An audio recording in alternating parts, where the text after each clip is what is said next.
यह गवाही एक ऐसे इंसान की है जिसका शरीर एक हादसे के कारण लगभग 2 हिस्सों में कट चुका था और वह व्यक्ति मृत्यु के कगार पर आ गया था। और यह चुनाव उसका था कि वह मरकर परमेश्वर के साथ रहेगा या फिर कटे हुई स्थिति में वो इस धरती पर रहेगा। यह गवाही है ब्रूस वेन नाटा की। बचपन से ही उसका जीवन संघर्ष से और परेशानियों से भरा हुआ था। बचपन में उन्हें कोई पसंद नहीं करता था और उसे डराया और धमकाया जाता था, जिसके कारण यह भाई बहुत ही ज़्यादा दुखित रहता था क्योंकि इन्हें लगता था कि कोई इन्हें प्यार नहीं करता है। ब्रूस ने बताया कि वे कभी भी चर्च नहीं गए थे, लेकिन एक दिन वे उसके दादा और दादी के साथ चर्च गए और वहाँ पर उनके दादा दादी उसे संडे स्कूल में भेज दिया। और संडे स्कूल के दौरान उनके टीचर्स ने उन्हें बताया कि यीशु मसीह बच्चों से कितना प्यार करता है और वो बच्चों से गले लगना चाहता है और प्रभु यीशु मसीह बच्चों को अपने पास बुलाता है। चर्च से घर आने के बाद ब्रूस अपने कमरे में आता है और रोने लगता है। वो सोचता है कि उन्हें कोई भी प्यार नहीं करता है और कोई भी उनके साथ रहना नहीं चाहता है। फिर वह यीशु मसीह को पुकारने लगा और कहा, यीशु मसीह, यदि आप सच में हैं और सच में आप मुझसे प्यार करना चाहती हैं तो आप मुझे गले लगाइए, जैसे आपने उस तस्वीर में बहुत सारे बच्चे को गले लगाया था। और जैसे ही वह इस बात को प्रभु यीशु मसीह से बोला, उसी वक्त वह अपने बिस्तर से यीशु मसीह के पास उठा लिया गया और उसी समय यीशु मसीह ने उसे गले लगाया। उस दौरान ब्रूस ने अपने पूरे शरीर में ऐसा महसूस किया कि जैसे वे परमेश्वर के अनंत प्रेम से भर गए हैं और उन्होंने अपने जीवन में ऐसा प्रेम का अनुभव किया जो उन्होंने पहले कभी नहीं किया था। और परमेश्वर के उस अनंत प्रेम के कारण उनके जीवन से उदासी और निराशा चला गया। अगली सुबह जब वे उठे तब वे अपने बिस्तर पर थे। उस समय उन्होंने परमेश्वर के बारे में सोचा और अनुभव किया कि परमेश्वर सच में है।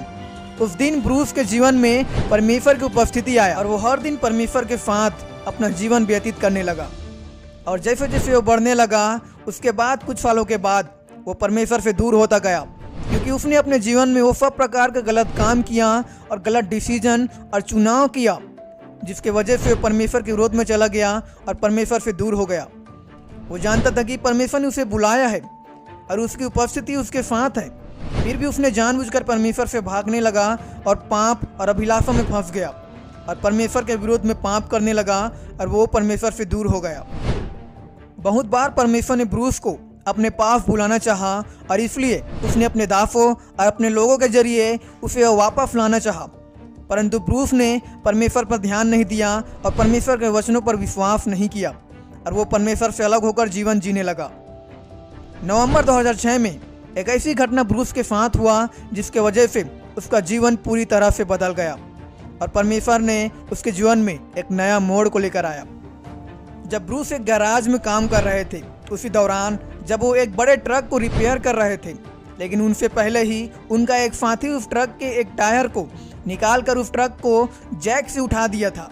उस ट्रक को जैक के भार पर रखा था, लेकिन सेफ्टी के लिए उस जैक के अलावा और कोई दूसरा स्टैंड नहीं था और कुछ भी इस्तेमाल नहीं किया गया था उस ट्रक को उठाने के लिए।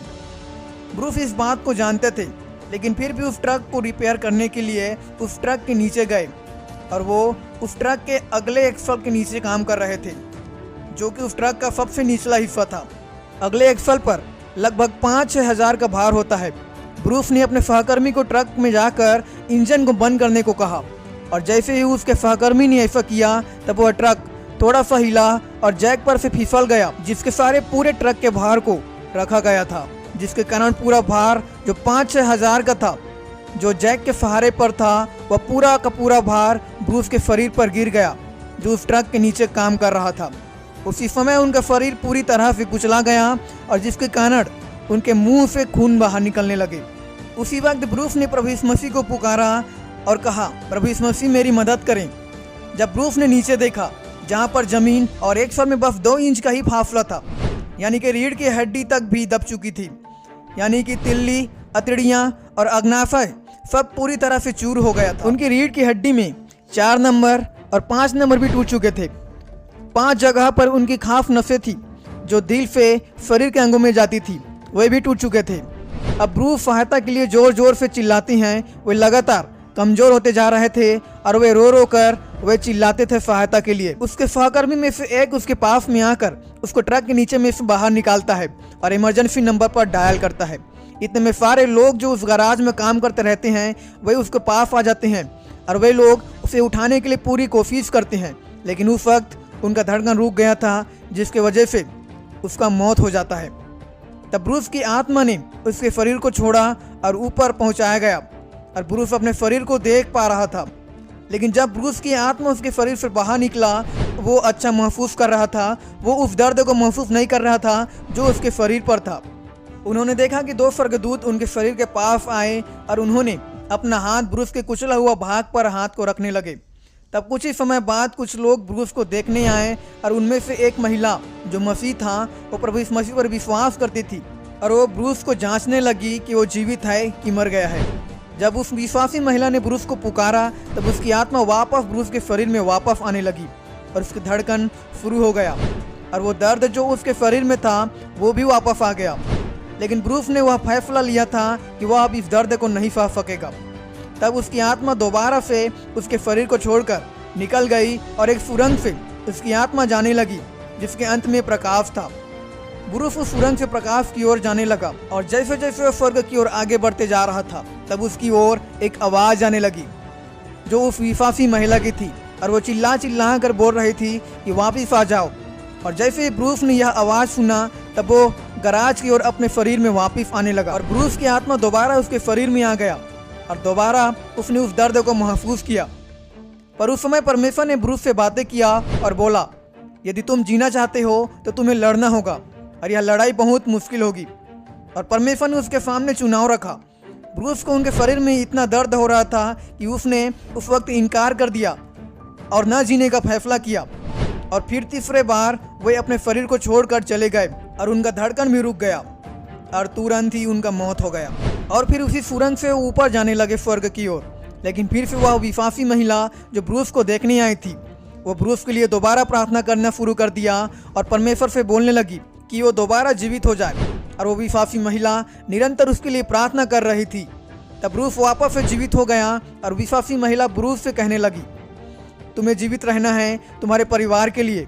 और वो महिला ब्रूस को याद दिलाने लगी कि तुम्हारे पत्नी और तुम्हारे बच्चे हैं और तुम्हें उनके लिए जीना है। परमेश्वर ब्रूस से उस महिला के द्वारा बातें कर रहा था और उसके परिवार के बारे में उसे याद दिला रहा था। ब्रूस अपने लिए जीवित तो रहना नहीं चाहता था, लेकिन परमेश्वर ने उसके परिवार के बारे में याद दिलाया और इसलिए ब्रूस मान जाता है कि वो जीवित रहेगा। तब ब्रूस को एम्बुलेंस के द्वारा हॉस्पिटल में एडमिट कराया जाता है। लेकिन जब डॉक्टर्स ने उसके बॉडी का जांच किया तब डॉक्टर्स हैरान थे कि ये अब तक जीवित कैसे है। फिर जब ब्रूस की सर्जरी हुई तब डॉक्टर्स ने कहा ये 1 या 1.5 साल तक ही जीवित रहेगा। तब ब्रूस की पत्नी और उसके दोस्त ने उनके लिए प्रार्थना किया, जैसे बाइबल में लिखा है कि धर्मी जन की प्रार्थना से बहुत कुछ हो सकता है। ब्रूस की बॉडी लगभग 2 हिस्सों में कट चुका था। डॉक्टर्स ने कहा था कि वो हादसा ब्रूस के साथ हुआ था, उसी हादसा के दौरान उसको मर जाना चाहिए था, लेकिन ब्रूस तो अब तक जीवित था। और इस बात को लेकर डॉक्टर्स लोग भी हैरान थे। लेकिन ऑपरेशन होने से पहले वे 2.5 घंटों तक जीवित रहे। ब्रूस की अतड़ियाँ पूरी तरह से चूर हो चुकी थी, इसलिए बाकी बचे भाग को काट कर अलग कर दिया जाता है और सिर्फ 2 फीट लंबी आंत को ही रहने दिया जाता है। उनके जीने के लिए यह काफ़ी नहीं था। उन्हें पाइप के जरिए खाना खिलाया जा रहा था और डॉक्टर्स ने कहा था कि वो ज़्यादा दिन तक जी नहीं पाएगा। तब परमेश्वर ने अपने दास ब्रूस कार्लसन को प्रार्थना करने के लिए उभारा और ये परमेश्वर का दास 2 दिनों बाद फ्लाइट से न्यूयॉर्क आ गया और वह हॉस्पिटल गया जहाँ पर ब्रूस को एडमिट किया गया था। तब उन्होंने उसके लिए हाथ रखकर प्रार्थना किया और कहा, परमेश्वर जो प्रार्थना ब्रूस के लिए पहले ही हो चुकी थी उनके साथ मैं अपनी प्रार्थनाओं को भी जोड़ता हूँ। और उन्होंने उनकी आंत वाली जगह पर हाथ रखकर प्रार्थना किया। तब ब्रूस ने एक अद्भुत सामर्थ्य को अपने शरीर में महसूस किया और उन्होंने महसूस किया कि वो सामर्थ्य उनके सिर से उनके पेट तक गई है। तब ब्रूस ने कहा कि उनके पेट में कुछ हलचल हुआ है। तब डॉक्टर्स ने उनके प्रार्थना करने के बाद ब्रूस की दोबारा टेस्ट किया। तब डॉक्टर्स ने पाया कि जो वहाँ 2 फीट लंबी थी वो अब 9 से 11 फीट लंबी हो चुकी है। और इस बात को जानकर डॉक्टर्स लोग हैरान हो गए। यानी कि जिस वक्त पास्टर ब्रूस ने उसके लिए प्रार्थना किया उसी वक्त परमेश्वर ने उसे ठीक कर दिया था। और ब्रूस जो दुर्घटना के कारण मरने पर था, लेकिन प्रार्थना के द्वारा अब ब्रूस पूरी तरह से ठीक हो चुके थे। इस अद्भुत चमत्कार के बारे में लोगों तक खबर पहुंच गई और कई लोग इसके बारे में सुने कि कैसे ब्रूस मौत से बचाया गया था। इसलिए हिस्ट्री चैनल और डिस्कवरी चैनल पर उनके साथ हुए हादसे और उस अद्भुत हीलिंग को जो उसने पाया था तब इन चैनल्स पर उसको दिखाया जा रहा था और बहुत सारे लोग परमेश्वर के इस अद्भुत काम पर विश्वास भी किए। और इसके पश्चात ब्रूस ने अपना पूरा जीवन परमेश्वर की सेवा के लिए लगा दिया और उनकी सेवाकाई में परमेश्वर ने अद्भुत कार्य भी किया। और स्वीट ब्रेड मिनिस्ट्री का स्थापना ब्रूस के द्वारा किया गया और आज इस मिनिस्ट्री के द्वारा परमेश्वर अनगिनत लोगों को परमेश्वर के राज्य में और उसके लिए चमत्कारों की गवाही दे चुके हैं और आज भी परमेश्वर उसे अद्भुत रीति से इस्तेमाल कर रहा है लाखों लोगों को बचाने के लिए।